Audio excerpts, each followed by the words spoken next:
La suite de ce journal, l'hôpital d'instruction des armées Omar Bongo Ondimba accueille depuis hier une délégation des médecins tunisiens qui vont procéder à des consultations et interventions chirurgicales des fistules artério-veineuses dans le cadre de l'amélioration de la prise en charge des insuffisants rénaux assurés à la CNAMJS. L'opération qui va durer 8 jours est le fruit de la coopération entre la CNAMJS et la Tunisie. Tassiana Minko.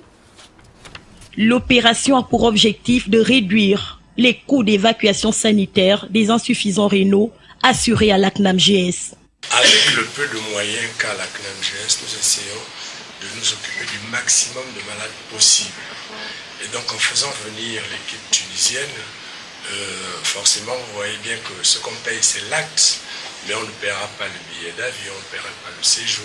Les fistules artério-veineuses jouent un rôle important pour les séances de dialyse. La fistule, c'est une connexion entre l'artère et la veine. Donc, ça permet aux patients d'être reliés à la machine de dialyse et comme ça le sang, donc ça va permettre au sang d'être filtré. Notre mission va se baser essentiellement sur la transmission de nos compétences sur la confection de la fistule, sur la préparation avant la confection de cette fistule et sur le plan technique et chirurgical. Nous sommes heureux que cette mission de coopération entre la CNAMJS et la Tunisie ait eu lieu.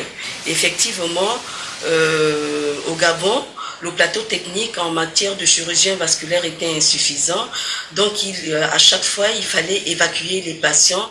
Ce sont au total 72 patients sélectionnés dans les structures conventionnées par la CNAMJS qui bénéficient de cette activité. Depuis avril 2015, j'utilise le même cathéter. Et si on pouvait me faire la fistule à une Tunisie, je devais être le plus heureux du monde.